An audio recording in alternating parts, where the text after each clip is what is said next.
아침에 저희가 편지의 수신자 세 사람에 대한 이야기를 했습니다. 그죠? 빌레몬, 그 사람은 우리의 사랑을 받는 자요, 우리의 동역자다, 함께 일하는 자다. 두 번째로 아비아, 아내죠, 자매라, 형제 자매라. 세 번째는 아키뽀입니다.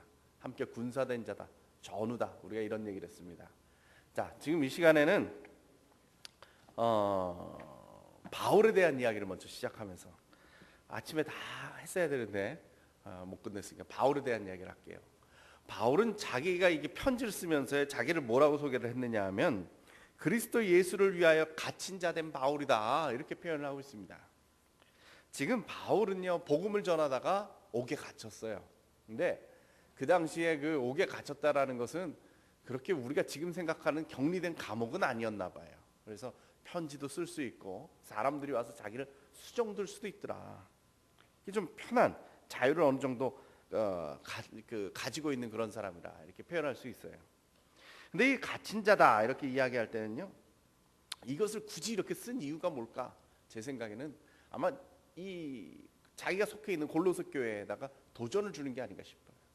이 편지를 받는 사람들이 그 당시에 박해를 받고 어려움을 당하고 있는 상황 속에서 갇힌 자다, 순교자다 하는 그러한 그 신앙의 모범을 바울이 지금 보여주고 있다는 것이죠. 그 어려움 속에서 정말 갇힌 자로서의 그 고난 가운데서도 복음을 지키기 위해서 노력하고 있는 그 사람을 보면서 사람들이 배울 수가 있겠죠. 요즘은요, 영웅이 사라진 시대. 우리가 뭔가 믿고 따를 만한 사람이 없어요. 존경할 만한 사람이 없어요. 지금 박근혜 정부가 이제 어제 출범을 했다고 그러잖아요. 처음에 총리 후보를 추천한 사람이 김용준, 대법관까지 하신 분이고, 정말 장애를 가지고서는 그분처럼 대법관에 아주 입지적인 역할을 하신 그런 분이에요. 모든 사람들이 존경할 만한 요소가 있었고, 박근혜 그 정부에서도 이렇게 청렴하고 대법관까지 지낸 분이라면 우리가 총리로서 모실 만하다 그러고 모셨을 텐데 한순간에 무너졌잖아요. 언론이 다 파헤치기 시작하니까 단 며칠 만에 그 사람의 그 옛 과거의 어두운 면들이 드러나니까 그 사람이 한순간에 무너지죠. 참 그런 걸 보면요, 우리 이 시대는요, 영웅이 없어요. 다 파헤치고 내보내가지고 그 영웅들을 우리가 잃어버린 거죠. 우리가 어릴 때 위인전을 읽습니다. 위인전을 왜 읽어요? 그 사람들을 본받고자 하는 욕심을 만들어주는 것이죠. 이순신 장군 우리가 읽으면서 말이죠, 그 이순신 장군처럼 나라를 구하겠다는 애국의 정신을 배우기도 합니다. 세종대왕을 보면서 백성들을 사랑하는 그 마음을 우리가 배울 수가 있겠죠. 에디슨 같은 그런 열심과 그런 지혜로움에 대해서도 우리가 배울 수가 있을 거예요. 김구 선생님처럼, 에디슨처럼, 신사임당처럼, 나이팅게일처럼 그런 유명한 그 영웅들을 보면서 우리도 저런 신앙을, 저런 삶을 살아야겠다고 우리가 배우는 거예요. 근데 그런 사람들이 우리에게서 사라졌어요. 배울 수가 없어요. 영웅이 없어요. 그러면서 문제가 뭐냐 하면 그 사람들에게서 배워야 될 가치들을 같이 잃어버리는 겁니다. 이순신 장군에게서 배워야 됐던 그런 애국심, 이타주의, 세종대왕에서 배웠었던 그런 애빈사상, 심사임당에서 배웠던 그런 가정을 사랑하는 마음, 나이팅게일에게서 배웠었던 희생정신, 이런 것들을 같이 잃어버리고 만다라는 거죠. 그러면서 우리는요, 삶의 목표와 살아야 될 가치의 기준들을 다 함께 잃어버리고 말았다라는 거죠. 아쉬운 거는 우리 신앙의 영웅들마저 우리가 잃어버리고 있다라는 거예요. 여러분 신앙생활하면서 나도 저 사람처럼 살아야겠다, 저 사람처럼 기도해야겠다, 저 사람처럼 말씀에 한번 매여봐야겠다라는 그런 생각을 가질 수 있는 그러한 영웅들을 여러분 가지고 계십니까? 요즘은요, 목사님들이 권위주의가 다 이제 없어지고 교인들 위해 주고 같이 어울리고 이러는, 거기까지는 좋은데 문제는 뭐냐 하면은요, 너무 가까워지다 보니까 목사님이 인간적인 모습을 너무 많이 봐요. 가까워진 건 좋은데 너무 가까워졌어요. 저 어렸을 때는요, 지금 여기 교회는 시설이 참 좋습니다만 어렸을 때는 좀 상당히 전통적인 오래된 교회를 다녔는데 꽤 큰 교회였어요. 어느 날 놀다가 어떻게 보다 보니까 교회 뒤쪽에 어떻게 구석으로 어떻게 기어 들어가는 데를 보니까 목사님 전용 화장실이 있더라고요. 저는 그게 충격이었어요. 어렸을 때. 아, 목사님이 왜 여기서 숨어서 화장실을 보시지? 왜 그랬어요? 그때만 해도 목사님이 옆에서 소변 보시는 걸 보면 시험에 드는 성도들이 있었던 거예요. 지금은 뭐 상상을, 진짜 지금도 그러고 있다면 좀 이상해 보일 것 같은데 그때만 해도 그랬다라는 거죠. 목사님이 어려웠어요. 목사님 함부로 대할 수가 없는 그런 분이셨어요. 아주 그 서울의 전통적인 교회에 그 담임 목회를 하신 목사님, 지금 은퇴 목사님이세요. 제가 아주 존경하고 가깝게 모시는 분인데 그 목사님 만나서 얘기를 들어보니까요, 본인은 목회하는 동안, 목회를 그 교회에서만 40년을 하셨는데 목회하는 동안 한 번도 상담을 해본 적이 없다. 교인들하고 이렇게 사적인 대화를 나눠본 적이 없고 이렇게 와가지고 자기한테 상담을 해본 적이 없대요. 어려웠던 거죠. 본인도 그걸 지키려고 막 노력을 하셨던 거예요. 그러면 솔직히 친밀감은 없어요. 하지만 시험에 들 일도 없어요. 하는 그런 우리들이 우러러봤던 그런 모습들이 사라질 때 우리들은요, 이 신앙의 영웅마저 놓쳐버리고, 그러면서 우리 그 신앙의 목표, 내가 어떻게 신앙생활을 해야겠다는 그것마저도 잃어버리게 되는 것이 아닐까, 이런 생각을 갖습니다. 전에 어느 신문 광고를 보니까 벌써 오래전 광고예요. 광고 문구가 뭐냐 하면 나는 나 톡톡 튀고 싶어, 이런 문구가 있었어요. 혹시 본 기억 있으세요? 그런 그 광고가 있더라고요. 무슨 얘기예요? 남이 뭐래든 나는 신경 안 쓰겠다라는 거죠. 남이 뭐래든 나는 나니까 내 마음대로 정말 톡톡 튀면서 내 마음대로 살겠다라는 그런 의지예요. 요즘 신세대들한테 아주 정확하게 잘 먹히는 그런 그 광고 문구겠죠. 근데 어디서 많이 들어보지 않았어요? 교회 다니시는 분들은 어디서 많이 들어보던 문구 같지 않아요? 출애굽기에 나오죠. 나는 나니라. 여호와라는 말의 뜻이 뭔지, 야훼라는 말의 뜻이 뭐예요? 나는 나다. 나는 스스로 있는 자다. 그 말은 무슨 뜻이냐? 나는 내가 되기 위해서, 나라는 걸 증명하기 위해서 무슨 철학적인 근거나 신학적인 근거나 뭐 이런 근거를 댈 필요가 없어. 나는 전능하신 하나님이야. 그래서 나야. 이런 말이죠. 근데 요즘 젊은 사람들이요, 이 문구를 자기 쓰는 거죠. 나도 나야. 하나님만 나야? 나도 나야. 하나님만 야훼야? 나도 야훼야 라고 이야기를 하면서 이런 권위들을 무너뜨리면서 가치를 무너뜨립니다. 오늘날 우리가 염려스러운 면들이 얼마나 많이 있습니다. 무엇이 옳고 무엇이 그른지 구별이 안 되는 상황들을 우리가 자주 마주하고 있습니다. 최근에도 목사들끼리 모여가지고 얘기를 하는데 동성애는 어떻게 해야 돼요? 성경에는 나왔다는데 요즘 어떻게 해야 됩니까? 그런 이야기들이 나오죠. 저는 김수현 씨 드라마, 저희 집사람은 아주 왕팬입니다. 여러분들도 자주 보세요?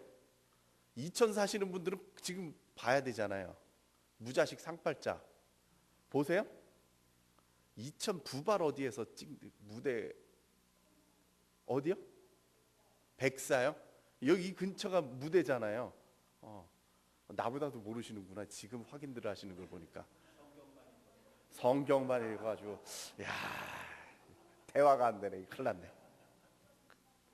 예, 김수현 씨 드라마를 보면요, 그 사람은요 꼭 한 번씩 뭘 가르치려고 그래요. 이 드라마를 보는 사람들에게 뭘 가르치려고 그래요.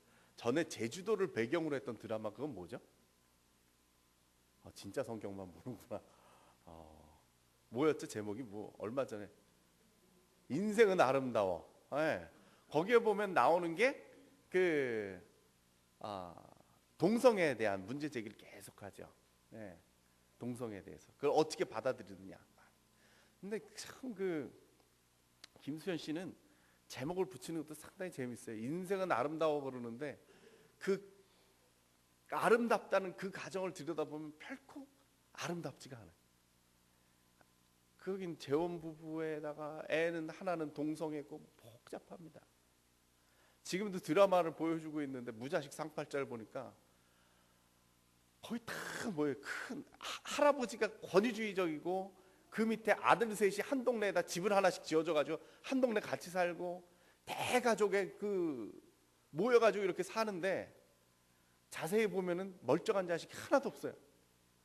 그 제목이 무자식 상팔자 아니에요. 그러면서 거기서 문제 제기하는 것 중에 하나가 요즘 뭔지 아십니까? 미혼모에 대한 미혼모. 우리가 받아들여야 되잖아요. 이런 것까지는 우리가 좋은데 옳으냐 그르냐를 명확하지가 않게 된다. 오늘날 그러한 기준들이 사라지면서 가치 기준들이 사라지는 것이죠. 옛날에는 저희들이요 아버지한테 다 맞고 자랐어요. 안 그래요? 아버지가 무지하게 무서웠잖아요. 요즘은 아버지가 무섭지가 않아요. 아버지가 좀 무섭기라도 하면은 아버지가 뭐가 잘못된 것 같은 생각이 드니까 애들한테 훈계도 못해요. 제가 어저께 말씀드렸잖아요. 네. 아버지는 그냥 조용히 있는 게 가정을 돕는 길이라. 네? 그러니까 끼질 못해요.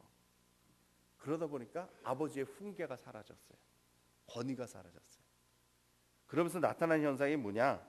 하나님도 같이 사라지더라. 아버지의 그 권위에서 하나님을 보게끔 되어 있는데 그런 것들이 사라지더라. 우리들이요 바울을 보면서 우리 마음속에 이런 게 있어야 됩니다. 바울이 자기가 갇힌 자라고 이야기할 때 그 사람이 순교의 자세를 가지고 복음을 위하여 감옥에 갇혔을지라도 그 안에서 복음을 전하고 있는 그 바울의 그 영적인 모습을 보면서 우리도 저렇게 신앙생활을 해야겠다. 신앙의 영웅들을 하나씩 가져야 돼요. 여러분들에게 신앙의 영웅은 누굽니까?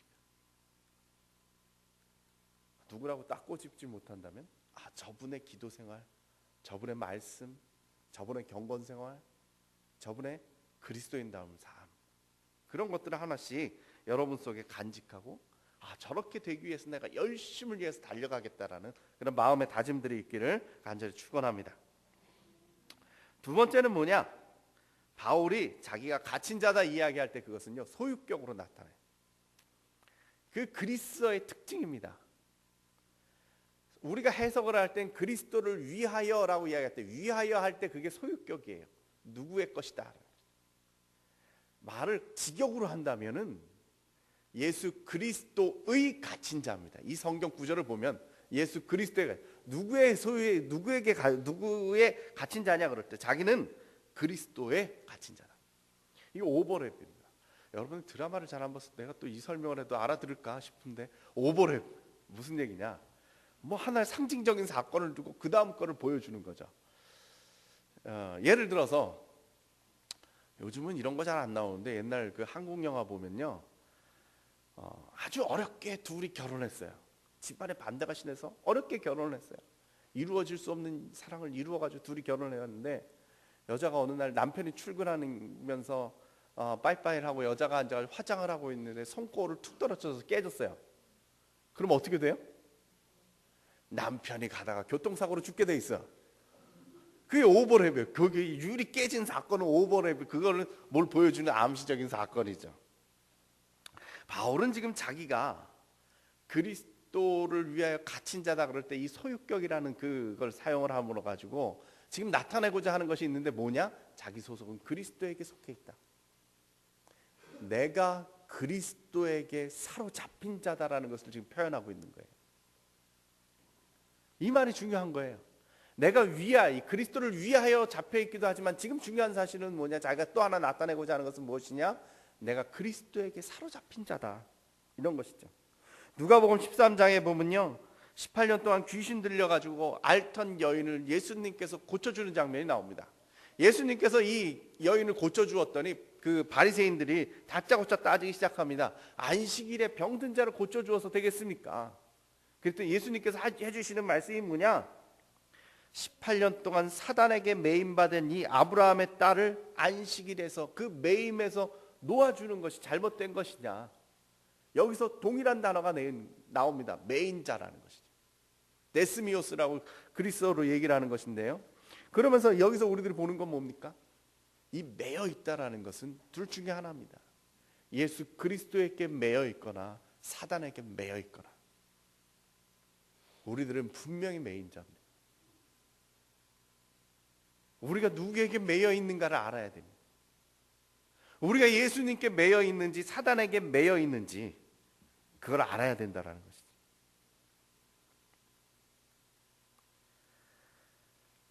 바울은 정말 유대인에 열심히 있는 자였어요. 근데 다메섹 도상에서 갑자기 예수님께 붙잡힌 바 되어서 삶이 변화되죠. 지금 그는 이와 같은 사건들을 이야기하는 겁니다. 전쟁과 같은 그 상황 속에서 갑자기 어느 순간 주님께서 붙잡아서 자기의 삶을 붙잡았다는 것입니다. 우리는 영적으로 무엇인가에 잡혀있죠. 사단이 되어졌던 그리스도가 되어졌던 우리는 매인자들입니다.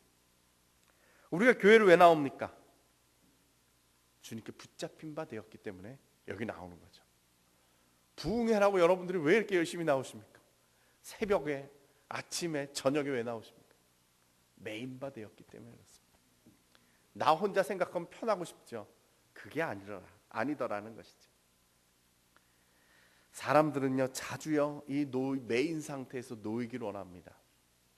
그게 자유라고 생각을 해요. 좀 편하게 살고 싶어요.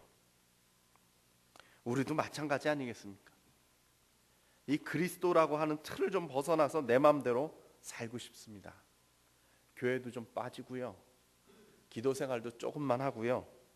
나쁜 짓도 좀 해보고 싶고 세상에서 재밌다라는 건 나도 좀 맛보면서 그렇게 좀 재밌게 살았으면 좋겠다. 신앙생활하는 게 항상 좋기만 하지 않죠. 어쩔 때는 좀 그렇게 놓여가지고 살아봤으면 좋겠다. 그게 자유죠. 이 자유에 대한 욕구는 인간들이 가지고 있는 가장 근원적인 욕구입니다. 심지어 창세기를 보니까 하나님께서 그 에덴 동산에서 선악과 하나만 먹지 말라고 그러는데 하와가 어떻게 했어요? 보암직도 하고 먹음직도 한 그 사과를 보는 순간, 그 선악과를 보는 순간 하나님께서 하지 말라는 것에서부터 좀 벗어나고 싶은 거죠. 그게 인간의 욕망이에요. 그 아주 원초적인 욕망이죠. 그 욕망을 따라서 살고 싶은 마음들이 우리 인간은 다들 있어요. 우리는 자주요 자유라는 개념을 갖다 이런 욕망의 충족으로 이해할 때가 상당히 많이 있습니다. 욕망을 따라서 순간 살 수 있다는 것 자체가 자유라고 이해할 때가 많습니다. 하고 싶은 대로 하고 그리고 살고 싶은 게 자유다. 그래서 보면 가끔씩 직장생활 잘하던 사람들이 갑자기 사표 집어던지고 여행 떠납니다. 그 자유예요. 또 어떤 분들은 자유를 어떻게 이해하느냐? 백화점 구경 나갔다가 갑자기 멋있는 상품이 보였을 때 카드를 과감하게 꺼내서 긁을 수 있는 게 자유라고 생각하는 사람도 있을 수 있어요. 그죠? 또 어느 순간인가 가정이고 뭐고 툭 던져버리고 혼자 좀 뛰쳐나가 봤으면 좋겠다 라고 생각할 수도 있고요. 하지만 그렇게 나가는 것이 정말 진정한 자유일까? 여러분 생각해 봤습니까? 옛날에 60, 70년대 히피들이 있었죠. 네. 히피들 그 다큐멘터리를 제가 한번 본 적이 있는데요. 독일에서. 그들은 자유를 얻기 위해서요. 옷도 자기 마음대로 입고 머리도 자기 마음대로 치장을 하고 프리섹스 이렇게 하고 막 그 집도 없이 텐트에서 자고 일어나는 거예요. 근데 그 사람들은 그게 자유라고 그 시대를 누렸는데 제가 보니까요. 그런 거지가 없어요. 새벽에 그 축축한 그 텐트에서 술에 쩔어가지고 약물에 쩔어가지고 몰골 해가지고 일어나는데 그들은 자유일 줄 몰라도 제가 볼 때는 세상에 저렇게 망한 인간이 없어요. 자유는 우리들에게 가끔씩 그런 것을 줍니다. 우리는 자주 이런 생각을 갖습니다. 하나님께 매인 바에서 한 발자국만 더 나가봤으면. 그리스도인이니까 이렇게 살아라 저렇게 살아라 저렇게 살아라 하는데 거기서 한 발자국만 나가봤으면 좋겠어요. 한 발자국만 나가면요 기분이 짜릿합니다. 그렇지 않아요? 이거 하지 말라고 그러는 걸 한번 해보는 기분이 얼마나 좋아요. 저희 딸이요, 지금 대학교 2학년인데 저희 딸이 2살 때인데, 얘가 어느 날 소파 위에 올라가 서가지고요, 이 물컵을 이렇게 들고서는 저랑 눈을 딱 마주친 상태에서 물컵을 그 소파랑 벽 사이에 그 틈에다가 물을 싹 붓더라고요. 이게 확 붓는 게 아니고 싹 부어요. 그러면서 제 얼굴 빤히 쳐다보는 거예요. 그러니까 얘 생각에는 아빠가 어디쯤에서 폭발을 할까를 지켜보고 있는 것 같아요. 그 제가 어떻게 됐겠어요? 여기서 얘기하긴 좀 그렇고 저도 폭발을 어느 순간인가 했어요. 근데 잘 생각을 해보니까 제가 왜 저랬을까 제가 생각을 해봤어요. 그랬더니 얘는 그 순간을 만끽한 거죠. 얼마나 짜릿하겠어요. 이 순간 내가 이렇게 잘못한 걸 자기도 알면서, 아버지가 어느 순간이니까 폭발할 걸 알면서도 해보는 거죠. 인간은요, 이걸 자유라고 생각할 때가 많이 있습니다. 한번 선을 넘어서 그 짜릿한 그 죄의 느낌을 한 번 정도는 맛보고 싶다라는 것이죠. 여러분, 하나님으로부터의 자유가 진정한 자유입니까? 우리가 하나님의 그 매임에서부터 놓이는 순간 사단의 매임으로 들어가게 돼 있는 것이 바로 우리들의 세계입니다. 빛과 어두움이 함께 공존할 수 없는 바와 같이 우리가 그리스도에게 매임받으면서 그에서부터 놓이는 순간 자유가 아니라 악마에게, 사탄에게 매임받는다는 것이죠. 오늘 바울은 이 두 가지를 우리들에게 이야기하고 있는 겁니다. 너희들이 내가 매임받은 이 갇힌 자 된 이 순간에 너희들이 기억해야 할 것은 나와 같은 삶을 살아다. 내가 복음을 위하여 이렇게 사는 것처럼 너희도 그렇게 살아라. 자신 있게 말하는 것이 있고, 또 하나는 내가 매임받았다라는 것은 이 순간은 내가 그리스도에게 매여 있는 그러한 삶이라는 것을 우리들에게 보여주고 있다라는 것이죠. 이것이 바로 이제 바울에 대한 이야기입니다. 자, 그다음 오늘 본문을 읽은 얘기를 또 해보도록 하겠습니다. 여러분들은 어떻습니까? 저는 제 어렸을 적에 고등학교 때 국사 선생님이 한 분 계신데요. 그 국사 선생님이 참 애들을 때리지도 않고 애들 성적 올려주는데 아주 기발하셨어요. 무섭지도 않았는데 그분 보면은 인격적으로 학생들을 대해주니까 학생들이 야, 저 선생님 참 좋다 생각하니까 공부들을 열심히 하더라고요. 그 선생님한테 이쁘게 보이려고. 그게 성적을 올리더라고요. 그게 나중에 알고 봤더니 그분이 교회 집사님이시더라고요. 그때면 제가 신앙생활 얼마나 열심히 했겠어요. 아, 저게 그리스도의 향기를 나타내는 그러한 삶이구나. 그때 깨닫게 되더라고요. 참 기억에 남아요. 지금 몇십 년이 지났는데도 참 그분만 생각하면 그때 그 생각이 나요. 아마 빌레몬이 그런 사람이었나 봐요. 특히 바울에게. 네.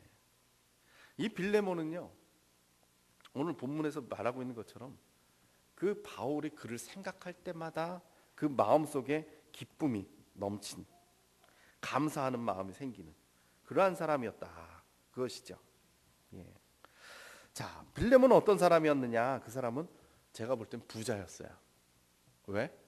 그 집에 교회를 갖추고 있을 정도로 집이 컸다. 그 당시로서는 교회가 집에서들 많이 모였는데요. 예, 그렇다. 예. 그런 이야기, 그 편지가 그 가는데 거기다가 뭐라고 썼느냐? 너희 집에 있는 교회가 같이 있더라. 여러분 같으면 어떻겠습니까? 편지가 왔어요. 아까 제가 설명한 빌레몬서는 그 아주 개인적인 문제거든요. 그 도망간 오네시모를 용서해 주라는 편지인데 그거를 교인들과 함께 읽었다라고 생각을 해보십시오. 여러분 어떻겠습니까? 뭐 좋은 일이든 나쁜 일이든 개인 편지가 공개적으로 읽히는 순간 여러분들은 기분이 별로 좋지는 않을 거예요. 아마 지금과 같이 별로 좋지 않은 순간도 있을 수가 있겠죠. 근데 이것을 빌레몬이 받아들일 정도로 인격적이었다라는 겁니다. 내 문제지만은 바울이 내 문제를 가지고 편지를 썼지만 우리가 같이 이야기를 하고 내가 반성하겠다라는 것을 보여주겠다라는 것이죠. 오늘날 많은 교회에서요, 이 치리가 사라졌습니다. 왜? 교회 성장이 우선시되다 보니까 한 사람이라도 떠나지 않게 하려고 치리가 사라졌어요. 한국 교회가 옛날에만 해도요, 교회가 이러한 치리가 살아 있어가지고 사람들을 잘못된 일이 있다면 지적할 수가 있었어요. 근데 오늘날 이런 것들이 사라지니까 교회가 성장했을지 몰라도 올바른 신앙생활은 좀 어려워지지 않았는가, 그런 생각이 듭니다. 여러분, 교회를 가정이라는 표현을 많이 쓰는데요, 가정의 치리가 사라졌다고 생각을 해보십시오. 요즘 많이 그렇게 됐는데, 그래가지고 아까 말씀드린 대로 가정에서 아버지의 권위가 사라지고 가정에서 아이들과 부모가 친근해진 건 좋아요. 자, 근데 옛날 아이들과 비교해서 요즘 아이들이 훨씬 더 좋아졌습니까? 그런 생각 해보셨어요? 우리가 어렸을 때 맞고 자랐는데요, 맞고 자란 우리 세대랑 부모한테 사랑을 듬뿍 받고 자란 지금 세대랑 누가 더 온전하다고 여러분 생각하십니까? 집안에서 그런 것들이 사라지고 나서 어떻게 보면 참 기준이 사라졌다. 오늘날 문제는 거기서부터 있는 게 아닌가. 신앙생활도 마찬가지로 교회의 치리가 사라지고 그런 것들도 같이 없어진 게 아닌가, 이런 생각이 듭니다. 자, 두 번째, 그 다음 5절을 보면요, 여러분 성경 가지고 계세요? 자, 한 목소리를 읽습니다. 펴고 계신가요? 시작. 주 예수와 및 모든 성도에 대한 내 사랑과 믿음이 있음을 들었음이니. 바울이 빌레몬에 대해서 들은 바가 있어요. 그건 뭐냐? 너한테서 주 예수와 모든 성도에 대한 내 사랑과 믿음이 있다라는 거죠. 이 둘이 아주 가까웠으면서도 이런 이야기들을 지금 나누고 존경의 표시를 하고 있는 겁니다. 근데 여러분들이 이 구절에서 재밌는 걸 발견할 수 있는데 뭐냐면 교율법입니다. 운율이 있잖아요. 운율이 있는데 운율을 잘 맞춰야 돼요. 우리가 그 노래 부르는 것 중에, 어렸을 때 부르는 것 중에 뭐가 있냐면 원숭이 엉덩이는 빨가면 사과는 맛있어, 이런 것과 같이 옛날에는 이런 그 성경 구절을 운율을 붙여가지고 많이 이야기를 했어요. 찬송가가 노래가 발전되기 전이기 때문에 이런 운율을 통해서 찬송을 불렀다라는 것이죠. 오늘 이것과 마찬가지입니다. 근데 이걸 짝을 잘 지어야 돼요. 짝을 잘못 지으면요, 엉뚱한 것끼리 맞춰버리면은 원숭이 엉덩이는 빨가면 사과 이래야 되는데 원숭이 엉덩이는 맛있어 이러고 나갈 수가 있다. 잘 맞춰야 된다. 자, 그럼 짝은 뭐냐? 그것은 주 예수에 대한 믿음과 모든 성도에 대한 사랑이라. 주 예수에 대한 믿음과 성도에 대한 사랑인 거죠. 또 하나, 짝은 뭐냐? 예수와 성도가 한 짝이고 믿음과 사랑이 한 짝이라는 것입니다. 자, 여기서 시작은 뭡니까? 주 예수에 대한 믿음으로부터 시작을 하는 겁니다. 모든 것이 우리 성도들에게 믿음으로 시작되어진다는 것은 아주 당연한 거죠. 근데 오늘 이 말씀은 뭐냐? 우리가 주 예수를 믿는 그 믿음이 우리로 하여금 성도들을 사랑하게 만든다, 이런 것이죠. 자, 우리가 누군가를 사랑합니다. 우리들은요, 누구나 사랑하고 살아요. 사랑 없이 사는 사람이 어디 있습니까? 아이가 태어나면서부터 부모님의 사랑을 받고 태어나서 자라기 시작하죠. 부부가 사랑합니다. 형제 자매가 사랑하고요, 연인이 사랑합니다. 아주 이 사랑이라는 감정은요, 자연스러운 겁니다. 그러나 오늘 본문이 말하는 것은 뭐냐 하면 이 사랑이라는 것의 전제 조건이 하나 있는데 그것이 뭐냐? 믿음이라는 것입니다. 누구나 사랑을 하고 살지만 우리는 믿음으로 말미암은 사랑을 해야 한다라는 것입니다. 이 자연스러운 감정을 그냥 놔두는 것이 아니라 믿음이라는 그 의미를 가지고 각성해야 된다. 우리는 항상 이 사랑하면서 살지라도 이 자연스러운 감정에다 대고 자꾸 질문을 던져봐야 됩니다. 우리가 왜 사랑하는가? 주 예수 그리스도 때문에 그 사랑을 하고 있는 것인가? 그런 것이죠. 이 말은 무슨 뜻이냐? 내가 이 사람을 사랑하는 것 자체도, 우리 성도들 간에 사랑하는 것 자체도 내가 예수 그리스도를 믿는 그 믿음으로 말미암아서 사랑하고 있다는 거죠. 좀 쉽게 설명을 해볼까요? 우리가 서로 사랑해요.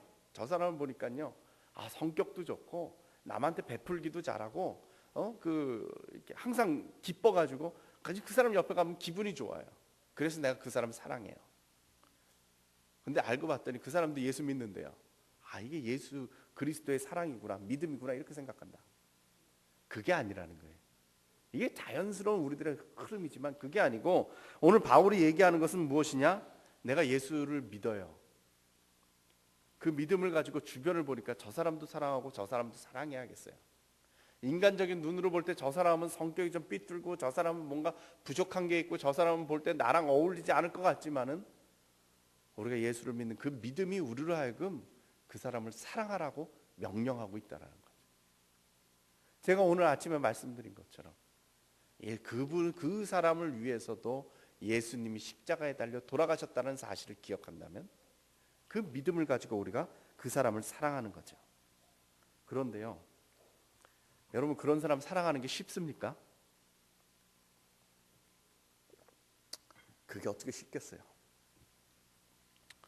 뭔가 잘해주려고 그러면 삐딱한 소리 하고, 뭔가 좀 잘해보려고 그러면 나쁜 짓 하고, 뭔가 잘해주려고 생각해보면 저 사람 근본적으로 별로 옳지 않은 것 같은 생각들이 들 때가 얼마나 많이 있습니다. 그래서 예수님께서 조금 비결 하나 가르쳐줬어요. 산상수훈에 보니까 내 원수를 사랑하라 이렇게 말씀을 해놓고서는 그 뒤에다가 무슨 말을 덧붙이셨냐면, 너희가 너희를 사랑하는 자를 사랑하면 무슨 상이 있으리요? 세리도 이같이 아니하느냐? 또 너희가 너희 형제만 무난하면 남보다 더하는 것이 무엇이냐? 이방인도 이같이 아니하느냐? 그러므로 하늘에 계신 너희 아버지의 온전하신가 같이 너희도 온전하라. 우리들에게 부족한 사람들, 원수된 사람들 사랑하려고 하면요, 얼마나 힘들겠어요. 그렇게 되기 위해서는 무엇이 필요하느냐? 그거는 하나님의 온전하심이 아니고서는 할 수가 없다라는 거예요. 너희들은 별 수 없어. 그걸 다 할 수는 없어. 하나님이나 그렇게 할 수 있는 거야 라는 전제를 깔아주십니다.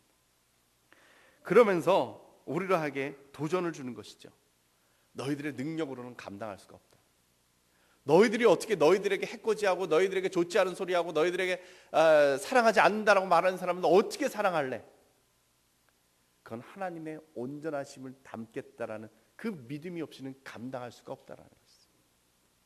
믿음은 이 사랑을 가능하게 합니다. 믿음은 인간의 능력으로는 감당할 수 없는 그 사랑함에 대해서 새로운 도전을 우리들에게 준다라는 것이죠. 저는 사랑은 이 믿음이 동기가 될 때 가능하다고 생각돼요. 그리고 그것을 계속 연습해 봐야 됩니다. 하나님의 그 온전하심을 닮아갈 때까지 여러분들이 계속 연습을 하고 훈련을 하고 자꾸 사랑한다고 말하고 도전할 때 여러분들이 그 완벽함에 따라갈 수가 있는 것이죠. 빌레몬은요, 이 사랑의 관계를 알았던 것 같아요. 그래서 바울이 사랑을 받는 자라고 표현을 한 것이고, 이 빌레몬은 또한 그 바울에게서 받은 그 사랑을 가지고 성도들을 사랑했어요. 예수 그리스도의 사랑이 바울에게 흘러서 바울이 빌레몬을 사랑하고 빌레몬은 온 성도들을 사랑하는 그러한 관계가 맺어졌다라는 것이죠. 저는 교회가 이런 연습을 하는 데라고 생각합니다. 사랑의 연습을 하는 것이죠. 이 사랑이 흘러넘칠 때 이 교회당 안에서만 있는 것이 아니고 우리들의 삶의 현장에서부터 자꾸 사랑을 넓혀가는 것입니다. 그래서 이 세상이 사랑의 장소가 된다. 사랑이 이루어지는 것이 된다. 그럼 어떻게 되겠습니까? 하나님의 나라가 그것에 임하는 거예요. 세상은 그 사랑으로 움직여지지 않지만 하나님의 나라는 그 사랑으로 움직여간다는 것을 우리들이 보여줄 때에 하나님의 나라를 이 땅에 이루어가는 조용한 혁명을 이루어가는 것이죠. 저는 이러한 믿음 가운데서 정말 성도들 가운데 먼저 연습을 했으면 좋겠어요. 우리 성도들 요 현대교회라는 한 형제자매로 묶어준 이 가운데서 우리의 연습이 이루어져야겠다. 갈라디아서에 보니까요, 이런 말이 나오죠. 우리는 기회 있는 대로 모든 이에게 착한 일을 하되 더욱 믿음의 가정들에게 할지니라. 우리 눈에 보이는 형제 자매들에게 우리가 이 일을 하지 못한다면 어떻게 남들에게 할 수 있겠습니까?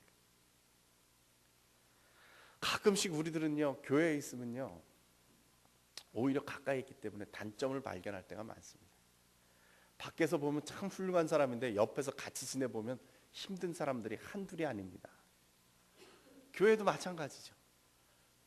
그렇게 가깝지 않았으면 상당히 괜찮았을 사람 같은데 그럴 때가 있어요. 그러나 그것이 우리들에게 허락되어진 형제자매라 생각하면 좀 참아야 돼요. 저희 좀 부끄러운 얘기인데 저희 장모님이 교회를 안 다니세요. 요즘은 이제 옛날에 교인들을 상당히 싫어하셨는데 제가 결혼할 때 25살에 결혼을 했어요. 무지하게 일찍 결혼을 했어요. 대학을 졸업도 못하고 결혼을 했거든요. 유학가 있기 때문에. 근데 저희가 결혼을 하려고 그러는데 저희 처갓집이 예수를 안 믿었어요. 다 안 믿었어요. 그래서 결혼이 가능했던 것 같아요. 전도사가 뭐 하는 건지 몰랐어요. 그래서 저희 장인어른이 신학 결혼하려고 얘기를 하니까 24살짜리가 와가지고 결혼한다고 그러니까 얼마나 황당했겠어요. 근데 뭘 공부하냐 그랬더니 신학 공부한다 그러니까 야 그럼 신학 공부하면 마누라 때리지는 않겠다. 야, 그냥 가라 그랬대요. 전도사 한다는 게 얼마나 힘든 건 줄 알았으면 절대 안 보냈을 텐데. 네, 그러고 보냈어요. 네. 그러니까 그렇게 안 믿는 가정에 갔는데 우리 장모님이요 교회를 안 다니세요. 아직도 안 다니세요. 결혼한 지 제가 20년이 됐는데도 아직도 교회를 안 다니세요. 근데 교회를 안 다니는 게요 제가 보니까 아니 사위가 목사면 그 교회 다닐 수 있게 주변에 친구들이 좀 좋은 얘기들을 해줘야 되는데 그게 아니고 와가지고 해주는 얘기가 야 어느 교회 목사 바람났다더라 니네 사위 조심시켜라 무슨 이런 얘기만 전해주는 거예요. 그 장모님이 와가지고 해주는 게 너 설교할 때 어느 여성도한테 3초 이상 눈길을 주면 안 된다 뭐 이런 것만 배워와가지고 전해주는 거예요. 그러니까 우리 장모님이 교회 다닐 생각을 안 해요. 교회는 나쁜 데인 줄 알아요. 큰일 났어요. 근데 우리가 지금 말씀드린 게 그거예요. 우리가 성도 간에 사랑이 있다면 덮을 줄 알아요.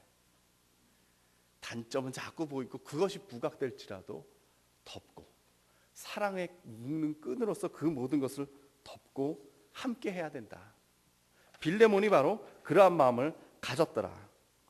우리가 누가 이것을 할 것이냐? 빌레몬과 같이 사랑을 가진 사람들이 우리가 같이 시작을 해야 되겠다. 자, 6절입니다. 6절로 넘어갑니다. 자, 다 같이 읽습니다. 시작. 이로써 내 믿음의 교제가 우리 가운데 있는 선을 알게 하고 그리스도께 이르도록 역사하느니라. 예. 이 구절이요 중요한 부분입니다. 이것을 제대로 이해하는 게 쉽지가 않아요. 쉽지가 않아요. 근데 무슨 얘기냐? 이 얘기는 아주 쉽게 설명을 하면 무슨 얘기냐? 믿음의 교제, 코이노니아가 이 말은 제가 나중에 설명을 좀 더 자세히 드리기 위해서 설명을 잘 안 드릴게요. 코이노니아, 교제, 믿음 생활, 우리 공동체 생활을 하는 것입니다. 이렇게 교회 안에서 공동체 생활을 하는 가운데서 이러한 배움이 있을 거 아닙니까? 교회 오면 성경을 배우고 그리스도인으로서 어떻게 살겠다 배우지 않습니까? 그러한 선을 배움으로 말미암아 가지고 우리가 그리스도의 날에 이를 때까지 성도다운 삶을 살도록 하라 이런 뜻입니다. 우리가 교회를 안 다녔으면요 양심의 가책을 느끼지 않을 일들이 상당히 많이 있습니다. 목사님이 주일마다 설교를 하시는데 이렇게 살아라 저렇게 살아라 그러는데 자꾸 삶의 기준은 자꾸 세워지는데 그거 따라 사는 건 쉽지가 않습니다. 여러분들이 양심의 가책을 느낍니다.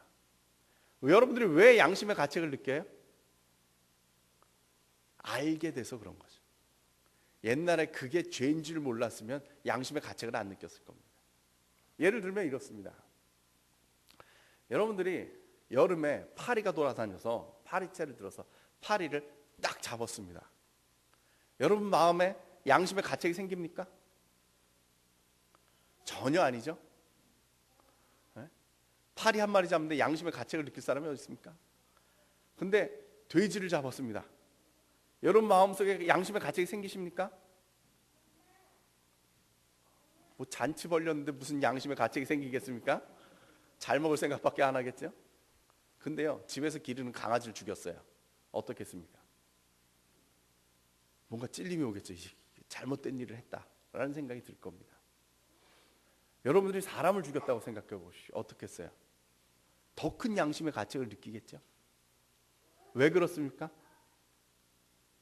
파리나 돼지나 강아지나 사람이나 하나님 앞에 보면 다 한 가지 생명인데 왜 어떤 걸 죽여놓고서는 양심의 가책을 안 느끼고 어떤 것을 죽였을 때는 양심의 가책을 느낍니까? 왜 그렇죠? 우리가 그렇게 가르침을 받았기 때문에 그렇습니다. 이것이 윤리예요. 알게 됐기 때문에 그렇습니다. 자, 여러분들이 쓰레기를 버릴 때 쓰레기 봉투에다가 쓰레기를 왕창 넣어가지고 버리게 될 때에 양심의 가책을 느끼지 않습니까? 어느 때부터?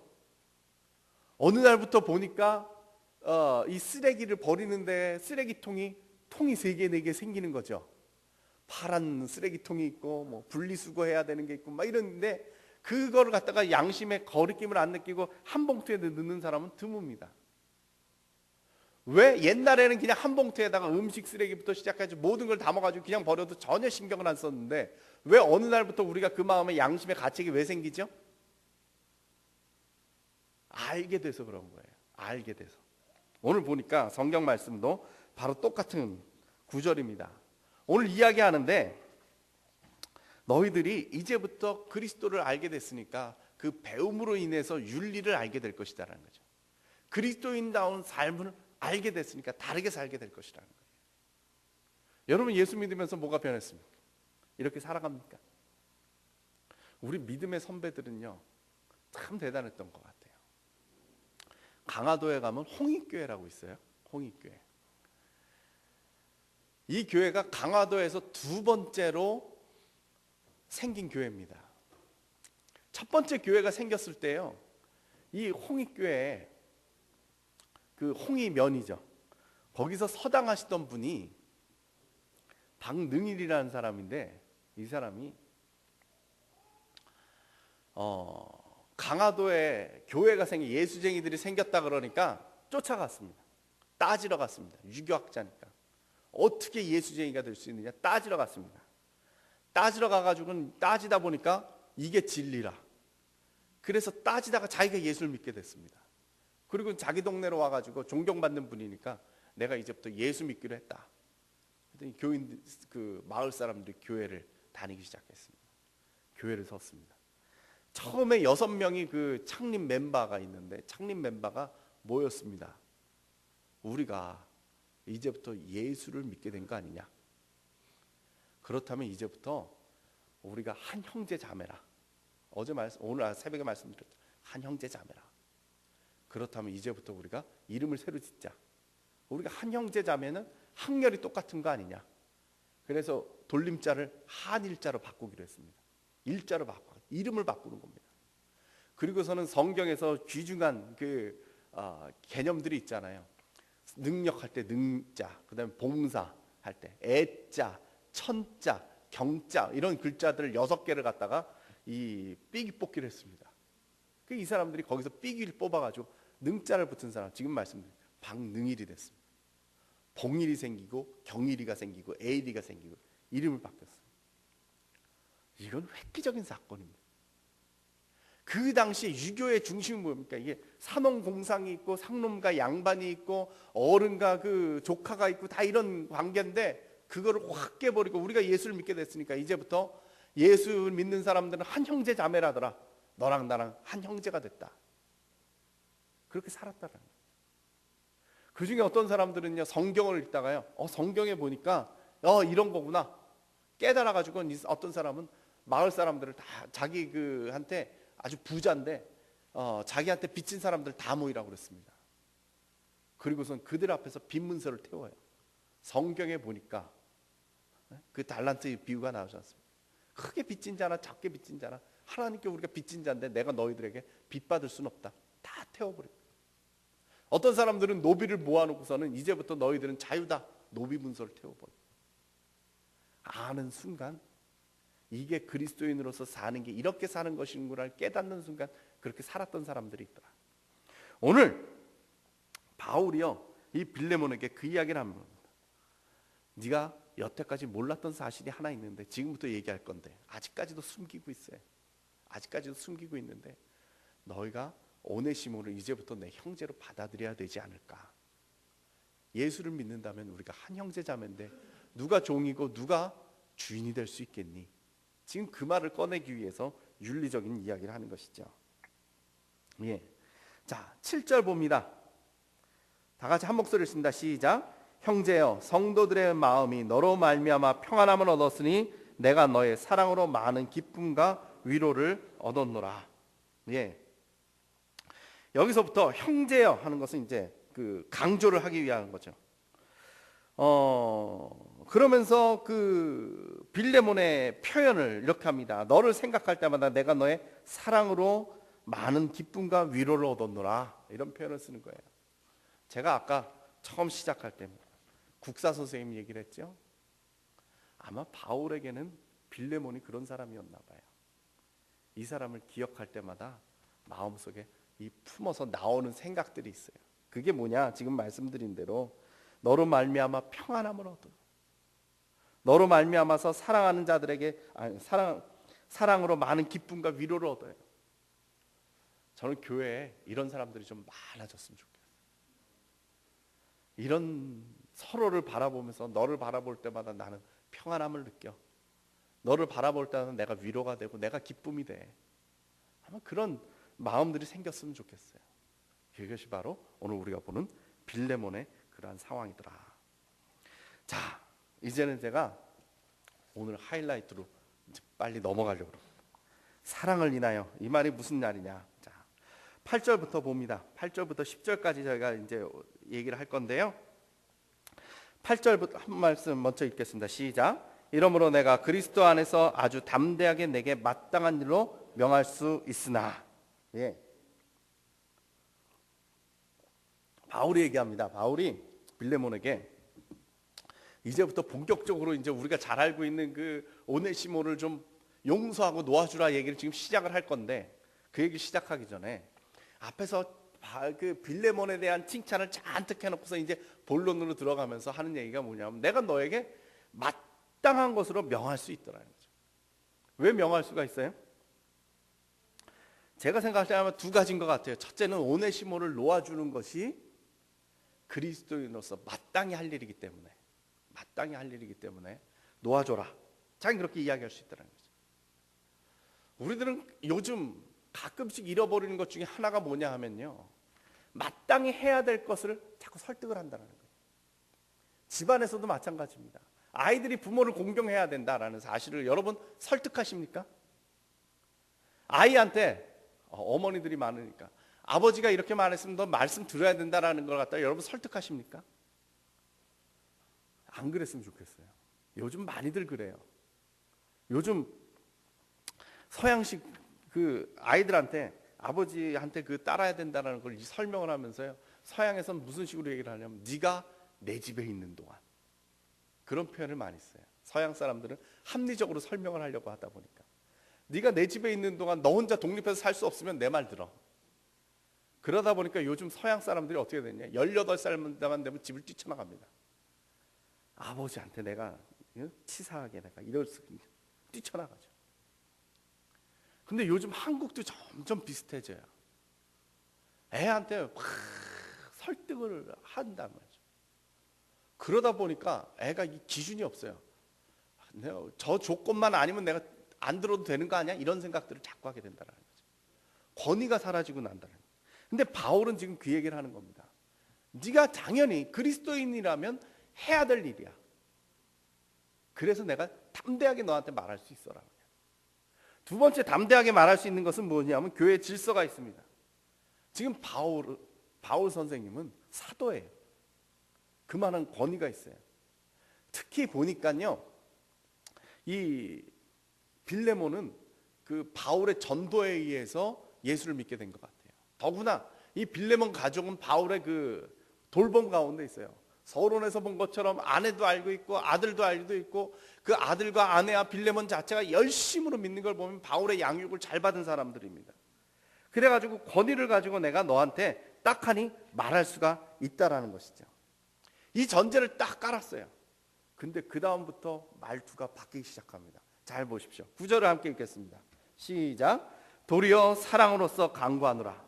나이가 많은 나 바울은 지금 또 예수 그리스도를 위하여 갇힌 자 되어, 이렇게 이야기를 하고 있죠. 아예 10절까지 읽을까요? 시작. 갇힌 중에 낳은 아들 오네시모를 위하여 내게 강구하노라. 자, 지금 말씀드린 대로 바울은 권위가 있는 사람입니다. 순교자의 권위가 같이 갖춰져 있는 사람입니다. 사도입니다. 빌레몬은 그렇게 양육한 사람입니다. 그런데 그러한 권위를 가지고 내가 너한테 야, 오네시모를 놓아줘, 이렇게 말할 수도 있겠지만, 지금 바울이 하는 얘기는 뭐냐? 내가 너에게 강구한다라는, 부탁도 아니고 아주 간절하게 너에게 구한다라는 것입니다. 근데 왜 그러느냐? 그 이유가 뭐예요? 사랑 때문에 그렇다는 거예요. 사랑으로서 내가 너에게 강구한다는 것만입니다.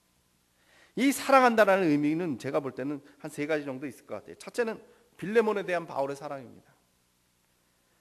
빌레몬과 바울 사이에 그 사랑의 관계가 있으니까 굳이 자존심 세워가지고 권위로 가지고 얘기할 필요가 없다, 그런 뜻일 수 있을 것 같아요. 사랑하면요 자존심이 없잖아요, 그죠? 연애를 처음 시작할 때는요 내가 먼저 전화를 해도 될까 말까 고민합니다. 전화기를 째려보면서 저걸 내가 하면은 내가 좀 더 매달리는 게 아닐까 싶어가지고 자존심이 있습니다. 근데 한 1년 정도 연애를 하고 부부 사이가까지 됐다면 그런 자존심이 뭐가 필요해요? 내가 전화 걸고 싶을 때는 마음대로 전화하죠.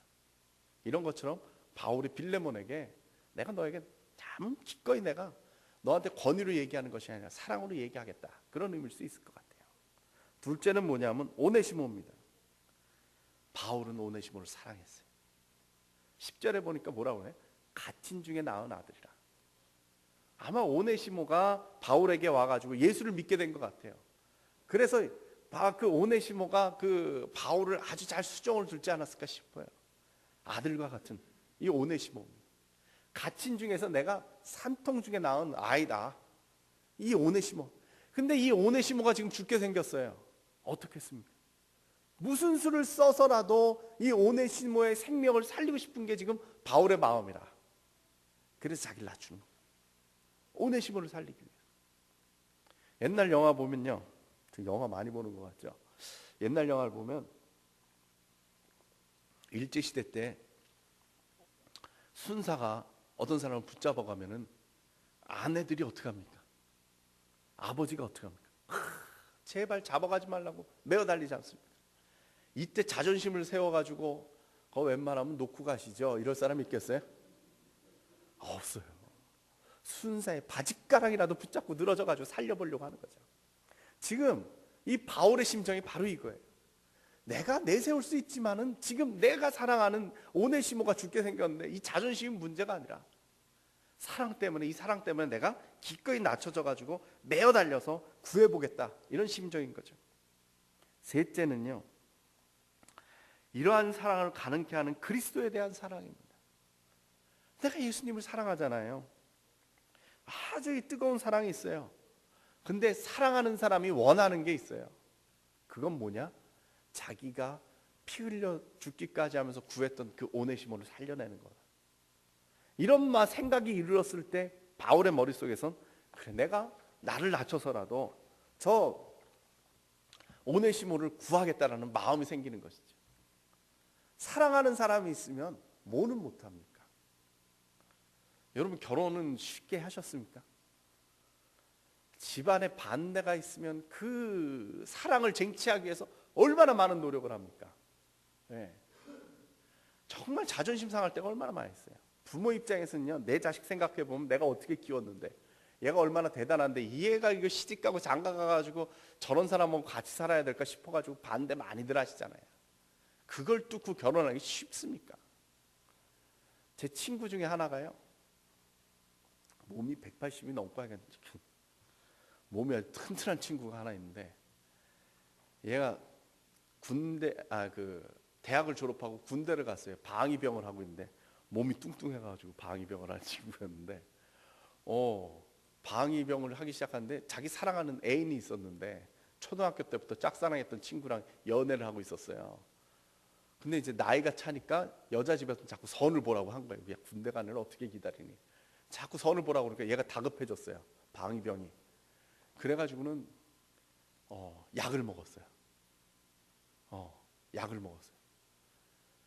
근데 참 희한하죠. 등치가 이만하니까 약 기운이 안 뻗치는 거예요. 이게 뚱뚱한 애들이 성격이 좋잖아요. 얘도 성격이 너무 좋아가지고 주일날 저녁에 약을 먹고서는 누웠는데 반응이 안 오더랍니다. 그래서 에이 글렀나 보다 그러다가 나와가지고 식구들하고 같이 텔레비전을 봤대요. 주일날 저녁 때 코미디 프로그램을 한참 보다가 그때부터 약간 이상해서 저 죽을 것 같아요 이러고 슬토를 했대요. 그랬더니 나중에 이제 그 병원에 실려가지고 위세척하고 살았어요. 그래가지고 결혼했잖아요. 남의 자식 어떻게 잡냐, 차라리 결혼해라. 네. 바로 이런 거 아니겠습니까? 사랑하는 마음이 있으면 뭐든 할 수 있어요.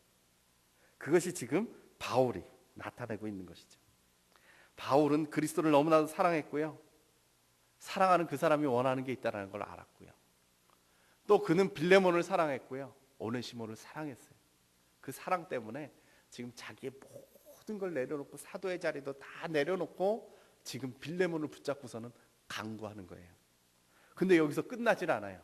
그 다음 또 이제 나타냅니다. 바울이 9절에 보니까요, 9절 뒤쪽에 보니까 자기를 지금 뭐라고 표현을 하느냐, 나이 많은 나 바울은 지금 또 예수 그리스도를 위하여 갇힌 자가 됐더라, 이 말이죠.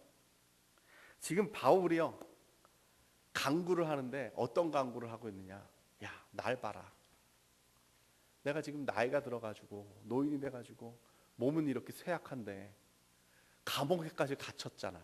날 좀 봐라. 내 이렇게 힘든 사람이 지금 너한테 간구하는데 좀 오네시모를 용서해 주면 안 될까? 아주 처참하게 자기를 내려가는 거예요. 나이가 들었다라는 것이 힘이 될 수도 있지만 지금 이 장면에서 자기를 낮추는 겁니다. 갇힌 자가 됐다는 건 순교의 영광이 될 수도 있지만 지금 이 장면에서는 불쌍한 자기를 나타내는 것이죠. 아마 이 장면들을 쭉 연결을 해보면요, 지금 바울은 자기가 지금 명령을 할 수 있는 처지예요. 사도고 장로고 순교자의 영광이 있고 나이가 많은 어른으로서 자기가 권위를 사용해가지고 명령할 수 있지만은 그 사랑으로 인해 가지고 자기를 낮춥니다. 나를 존경하는 마음이 아니라 나를 좀 불쌍히 여겨서라도 내 부탁을 좀 들어주면 안 되겠니? 내가 지금 나이가 들고 갇힌 자 돼가지고 이 고생하면서 살고 있는데 너 좀 그렇게 해주면 안 되겠니? 자기를 낮추는 거예요. 여러분 이렇게 낮춰본 적 있으십니까? 이렇게 자기를 낮춰서 남에게 아주 비굴한 모습까지 보여가면서 남에게 부탁해 보신 적 있으세요? 교회 생활하다 보면요, 자기를 낮춰야 될 때가 상당히 많이 있어요. 특히 전도하러 나가면 참 고가운 일 많이 당하지 않습니까? 전도지 전하는데 바로 앞에서 욕하는 사람들도 있어요. 전도 좀 해보려고 그 사람한테 매달려가지고 그냥 그 집 청소도 해주고 대소사 다 돌봐주고 뭐 해가면서 어떻게든 비유 맞춰가지고 교회 한번 나오라고 해보려고 하는, 얼마나 많이 있어요. 어떤 사람은 예수 믿으면 참 좋더라 얘기하는데 거기다 대놓고서는 아유 어느 교회 뭐 무슨 잘못해가지고 어떻게 됐다며 그런 소리 나고 있는 사람 만날 때 많아요. 한참 전도하고 있는데 저 같은 사람은 공부를 해놓으니까 좀 유식한 것 같다 이렇게 보이면요, 자기 똑똑하다고 생각하는 사람들이 많이 있어요. 그러면 제 앞에서 개똥 철학을 늘어납니다. 인생은 그게 아니야. 이천에 그런 사람이 있습니다. 제가 전에 저희 학교에서 택시 타고 터미널까지 오는데 택시기사가 신학대학에서 뭐 하시는 분이세요? 교수인데요. 그랬더니 그때부터 자신의 개똥 철학을 늘어놓기 시작하는데 종교란 게 그게 그거고 착하게 살아야 된다부터 시작해가지고 별 얘기를 다 늘어놓는데 나는 급해가지고 택시를 탔는데 이 양반은 자기 얘기를 끝까지 하려고 차를 천천히 몰더라고요. 버스를 놓칠 뻔했어요. 강의하러 저쪽 지방에 내려가야 되는데 그거 어떻게 해요? 제가 뭐 그 신학대학 교수라는 건 이제 밝혀진 상태에서 내가 성질을 낼 수도 없고 그래서 참아요. 참아요. 근데 여러분들도 비슷하지 않아요? 정말 뭐 별소리 다 듣지 않습니까? 그래도 참아요. 왜 참아요? 그리스도의 사랑 때문에 아니겠어요? 사랑을 인하여. 정말 그 예수님 사랑 전할 때마다 정말 자존심 상하는 일이 얼마나 많은지 모릅니다. 내가 이런 일을 하려고, 이렇게 예수 믿게 하려고 내가 이런 것까지 해야 돼 생각될 때가 얼마나 많이 있어요. 개똥 철학과 만나면 저 소리를 내가 듣고 있어야 싶어야 될 때가 얼마나 많이 있어요. 근데 왜 참아요?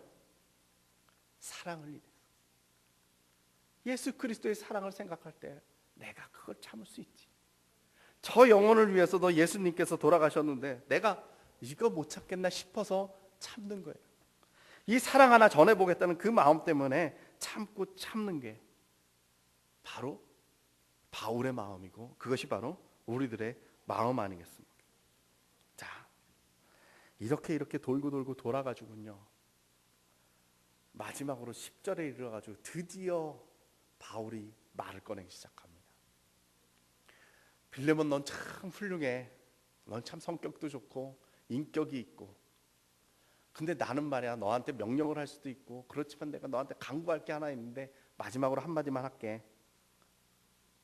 오네시모, 그를 알지 않느냐? 지금 그 이야기를 꺼내는 것이죠. 오네시모는 어떤 사람이느냐 보니까요, 이 빌레몬서에 보니까 원래는 빌레몬의 종이었어요. 근데 사고를 쳤어요. 돈 문제가 있어요.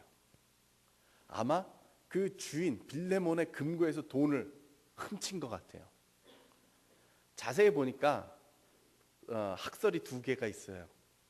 지금 빌레몬 금고에서 돈을 훔쳐가지고 도망을 나왔다는 얘기가 있고, 또 하나는 큰 사고를 쳐서 죽게 생겼으니까, 주인한테 맞아 죽게 생겼으니까 금고에 돈을 털어가지고 도망을 나왔다는 설이 있어요.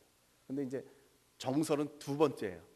사고를 쳐가지고 죽게 생겼으니까 도망을 나오는데 금고에서 돈을 들고 뛰쳐나온 거예요.